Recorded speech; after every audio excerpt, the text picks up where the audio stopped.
Trending KBR Pagi, siaran pagi radio paling update.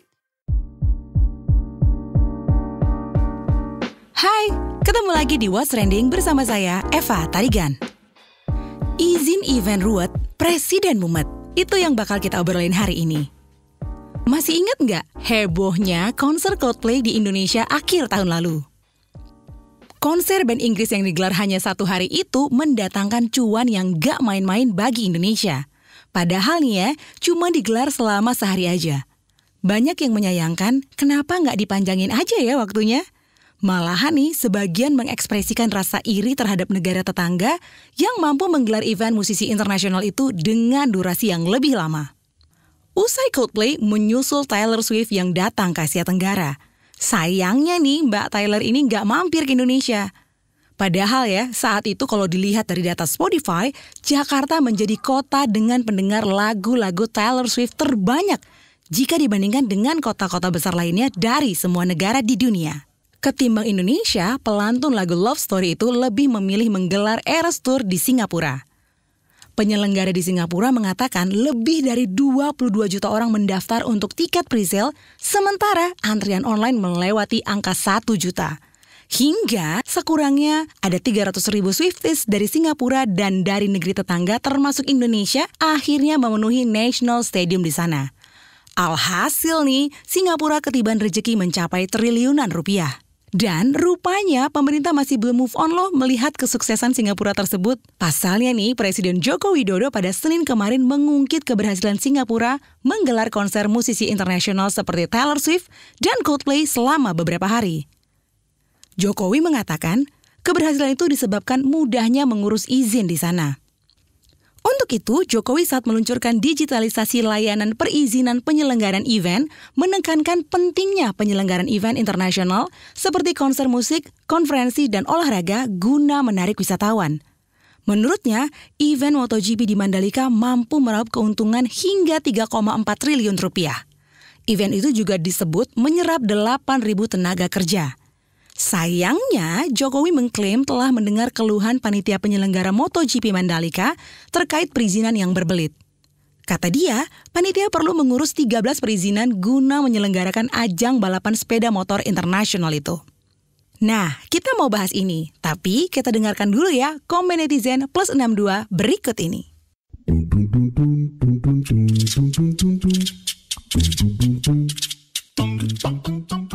Yang pertama komentar dari @thexx. Di negeri ini apa sih yang gak ruwet? Lanjut @greyxx. Dan dulu Lady Gaga hampir konser di Indonesia loh pada 2012. Sayangnya konser yang hampir terjadi itu batal karena tidak dapat izin dari pihak berwajib. @praxx. Ternyata harga tiket konser mahal di Indonesia tuh gara-gara perizinannya susah banget. @zenxx. Ya makanya kalau mau konser di Indonesia jangan banyak omong. Biar rupiah menguat, kasih izin aja konser di Indonesia.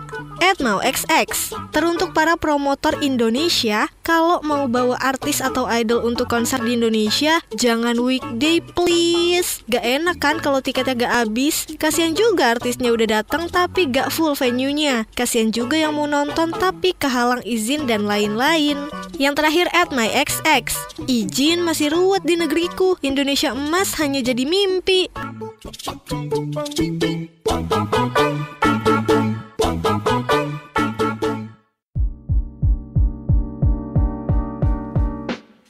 Presiden Joko Widodo mengkritik berbelitnya perizinan penyelenggaraan event di Indonesia. Keluh kesah itu disampaikan Kepala Negara saat meluncurkan digitalisasi layanan perizinan penyelenggaraan event. Kita simak bersama. Kenapa sih selalu yang menyelenggarakan adalah Singapura? Ya karena kecepatan melayani dalam mendatangkan artis-artis tadi. Dukungan pemerintah, baik itu kemudahan akses, keamanan, dan lain-lainnya. Yang kedua, saya ingat konser Coldplay. Indonesia dapat, tapi hanya 1 hari. Hanya 1 hari. Singapura dapat 4 hari. penuh, tambah lagi jadi 5 hari, penuh, tambah lagi jadi 6 hari. Sekali lagi, yang nonton itu separuh adalah dari Indonesia. Saya pastikan lebih dari separuh dari Indonesia. Karena di sini tiketnya baru 20 menit saja sudah habis. Tapi mau nambah nggak bisa. Kenapa? Saya tanya ke penyelenggara, karena memang urusan perizinan kita ruwet. Padahal yang saya dengar, kualitas suara sound system waktu Coldplay itu di GBK dengan yang di sana itu bagus yang di sini. Ini yang harus kita tepuk tangani. Tapi hanya dapat sehari. Inilah yang harus kita selesaikan. Kapolri Listio Sigit Prabowo mengatakan pengajuan izin kini bisa melalui sistem daring sehingga tidak berbelit-belit. Listio menyebutkan pengajuan izin oleh penyelenggara acara akan diproses maksimal 14 hari kerja. Kata dia, saat ini layanan perizinan penyelenggaraan event telah diberlakukan di 7 lokasi, yakni di Gelora Bung Karno, Jakarta International Expo Kemayoran, Balai Sidang JCC, Ancol, Taman Mini Indonesia Indah, ICE BSD, serta Community Park PIK 2. Ini dia penuturannya. Sebagaimana arahan Bapak Presiden Republik Indonesia bahwa kehadiran birokrasi harusnya melayani bukan mempersulit bahkan memperlambat. Tolak ukurnya adalah kepuasan masyarakat, manfaat yang diterima masyarakat, kemudahan urusan masyarakat. Arahan ini tentunya menjadi pedoman dan semangat kami untuk memberikan pelayanan kepada masyarakat, khususnya kepada para pelaku industri kreatif, sehingga event-event di seluruh Indonesia dapat berjalan dengan aman, nyaman, dan tertib. Berangkat dari adanya aspirasi terhadap pelayanan perizinan penyelenggaraan event yang mudah dan arahan serta bimbingan Bapak Presiden melalui kolaborasi 8 kementerian dan lembaga mulai dari Kemenkeu Marves, Kemenpan RB, Kemenparekraf, kemudian Kementerian Investasi, Kemenkeu, Kemenkominfo, Kementerian BUMN, dan Polri, pemerintah siap menunjukkan layanan digital perizinan penyelenggaraan event sebagai bagian dari sistem OSS. Dengan integrasi ini, masyarakat dapat mengakses layanan perizinan penyelenggaraan event kapan saja dan di mana saja. Tentunya hal ini sejalan dengan kebijakan transformasi digital Indonesia dan juga tren global yang berkembang secara digital. Untuk itu, Polri terus beradaptasi untuk menjamin penyelenggaraan event dan berstandar internasional. Kami berharap industri kreatif dapat segera beradaptasi dari pengajuan secara offline menjadi pengajuan secara online. Dengan adanya layanan digital ini, penyelenggara event tidak perlu mengajukan perizinan berulang-ulang dari satu kantor ke kantor lainnya. Tidak perlu lagi melalui proses yang berbelit-belit hanya untuk mendapatkan izin. Digitalisasi perizinan bukan hanya sekedar memindahkan proses manual ke online, tapi juga penyederhanaan proses birokrasi perizinan. Sebelumnya proses perizinan event tingkat nasional di kepolisian saja memakan waktu 14 hari. Saat ini penyelenggara event tinggal mengisi form pengajuan dan melengkapi dokumen persyaratan secara online. Instansi terkait mulai dari pengelola venue, dinas parekraf, dan satuan-satuan polisi terkait dan akan langsung memproses perizinan paling lama 14 hari kerja. Selesai proses pembayaran sesuai keuangan RI nomor 104 tahun 2023. Perizinan dapat langsung terbit dan diunduh dari mana saja. Saat ini layanan digital penyelenggaraan event telah diberlakukan di 7 venue di DKI dan Banten sebagai berikut, antara lain GBK, Expo Kemayoran, Balai Sidang JCC, Big City International Ancol, Taman Mini Indonesia Indah, ICE BSD, Community Park PIK 2. Polri juga melaksanakan risk assessment untuk menjamin kelayakan dan keamanan tempat di seluruh venue tersebut. Ke depan, Polri siap menerapkan persiapan online di kota-kota besar lain di Indonesia, seperti Medan, Bogor, Bandung, Semarang, Solo, Jakarta, Denpasar, Surabaya, dan juga provinsi-provinsi yang lain. Selanjutnya, fitur perizinan event berskala internasional dengan menghadirkan artis mancanegara juga akan segera tersedia. saat ini kami masih melakukan integrasi dengan imigrasi dan bea cukai dan Kementerian Ketenagakerjaan, sehingga nantinya proses visa izin tenaga kerja asing juga dapat terintegrasi langsung di OSS. Sistem OSS dan Super FOI siap untuk diintegrasikan dengan INA Digital yang akan diluncurkan pada triwulan ketiga tahun 2024. Layanan digital ini menjamin proses perizinan secara terukur, transparan, dan terintegrasi antar stakeholder terkait. Diharapkan layanan digital ini semakin memberikan kemudahan, kepastian, sehingga mendukung pertumbuhan industri kreatif di dalam negeri. Lantas, apakah peluncuran digitalisasi layanan perizinan penyelenggaraan event bakal mempermudah para penyelenggara atau promotor? Memangnya apa aja sih kendala yang mereka hadapi selama ini sehubungan dengan perizinan acara? Nah, untuk ini nih kita bakal ngobrol bareng Managing Director Naga Emas Gemilang Event Organizer, Olfandia Farizan. Presiden Jokowi ini kan mengakui ya kalau izin event di Indonesia tuh masih ruwet gitu. Nah, bagaimana sih dengan pengalaman Anda sendiri? Oke, sebelumnya Mbak, saya sempat mengadakan event Remember November Fest bertajuk Eksplorasi Generasi di Parkir Timur Senayan tahun lalu. Selama ini kami menyambut baik perizinan dan kemudahan dari Pak Presiden Jokowi. Dari event yang pertama, saya bakal belajar kalau untuk perizinan yang sekarang tuh dimudahkan sekali dan sangat menurut saya transparan. Apa sih yang paling bikin ruwet nih menurut Anda? Dan bagaimana ya mestinya dibenerin kalau menurut Anda pribadi? Sebenarnya yang bikin ruwet itu sih bukan perizinannya ya, dan venue yang di tempat kita mau event juga support. Sebenarnya yang sulit itu riders artisnya, karena riders artisnya itu biasanya itu banyak perintilan kecil-kecil yang sebenarnya tidak diperlukan pas saat perform. Menurut saya itu sih.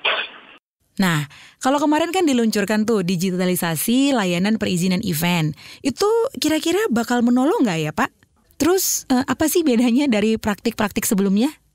Oke, jadi menurut saya itu bakal membawa kemudahan bagi para pihak I.O. di seluruh Indonesia. Kita mengikuti arahan dari pemerintah dan memudahkan adanya sistem OSS ini untuk bisa perizinan lebih keluar secepatnya sebelum acara itu dimulai. Nah, Kapolri sendiri nih menjanjikan ya bakal mempercepat perizinan. Sementara penyelenggara diminta ajukan izin tidak mendadak. Nah, kalau hal seperti ini nih bagaimana nih tanggapan Anda?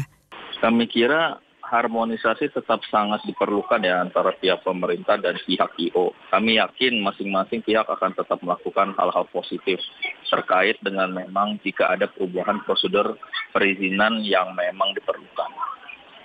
Terima kasih Managing Director Naga Emas Gemilang Event Organizer Olfandia Farizan.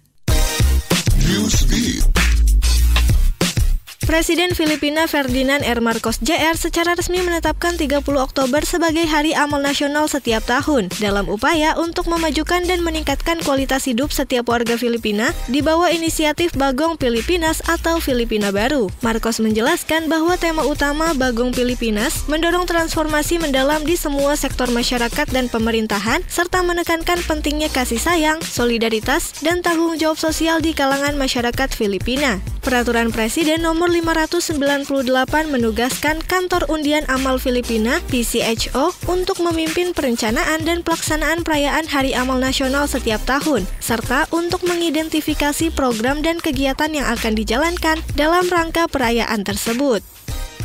Bank Pembangunan Tiongkok China Development Bank atau CDB telah meningkatkan komitmennya dalam mendukung industri ramah lingkungan dan rendah karbon. Dalam 5 bulan pertama tahun ini, CDB telah menerbitkan lebih dari 200 miliar yuan, sekitar 28 miliar dolar AS, dalam pinjaman untuk proyek-proyek ramah lingkungan yang pertumbuhannya melebihi semua jenis pinjaman lain dalam portofolio bank tersebut. CDB menyatakan bahwa mereka terus mengembangkan produk dan layanan keuangan yang mendukung prinsip-prinsip ramah lingkungan. Mereka aktif mendukung sektor-sektor utama seperti konservasi energi, pengurangan polusi dan karbon, penghijauan, pencegahan bencana, dan berbagai inisiatif lainnya. Langkah ini sejalan dengan komitmen Tiongkok untuk mencapai puncak emisi karbon sebelum 2030 dan netralitas karbon sebelum 2060.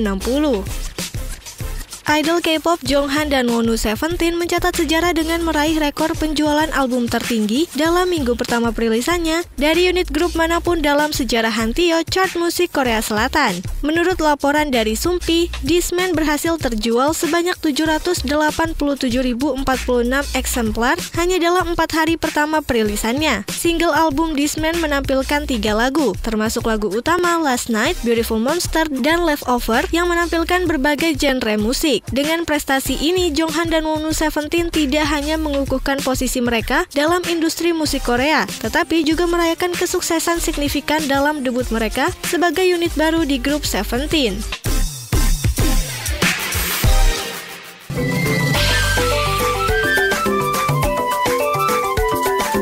WhatsApp Indonesia.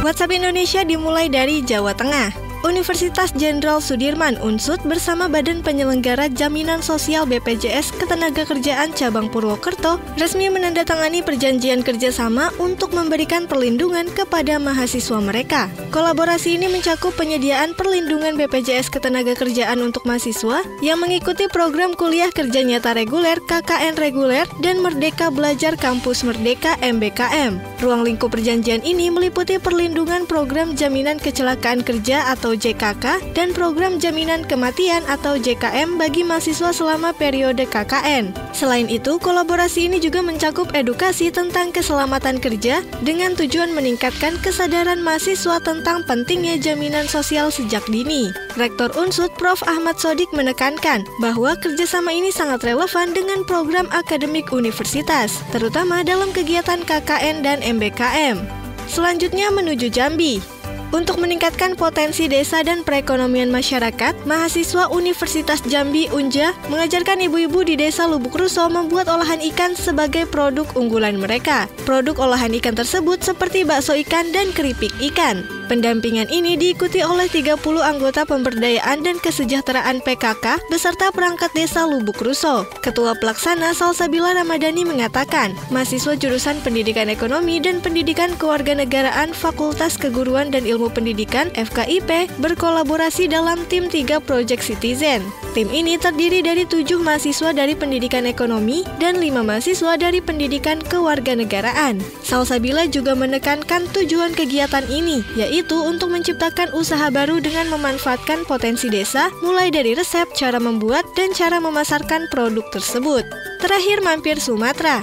Festival Embung Senja Bekarang di Desa Gajah Mati, Kecamatan Babat Supat akan kembali digelar 13 Juli mendatang. Terdapat beberapa kegiatan seperti bekarang, mancing, penampilan kesenian lokal, dan artis hiburan. Kepala Dispopar Kabupaten Muba Muhammad Faiz diwakili Sekretaris Dispopar Ferry Afandi mengatakan, kegiatan bekarang bersama dan kegiatan lainnya dapat menjadi salah satu upaya dalam menjaga tradisi warga Kabupaten Muba dalam mencari ikan. Festival Embung Senja merupakan apresiasi terhadap mereka karena berhasil menjadi juara 1 kategori kelembagaan dalam ajang Anugerah Pesona Desa Wisata Indonesia atau ADWI Sumsel dan meraih juara 3 Anugerah Pesona Desa Wisata Provinsi Sumsel tahun 2021 kategori Destinasi Daya Tarik Wisata.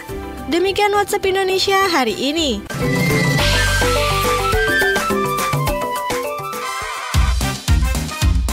What's Trending KBR Pagi, siaran pagi radio paling update.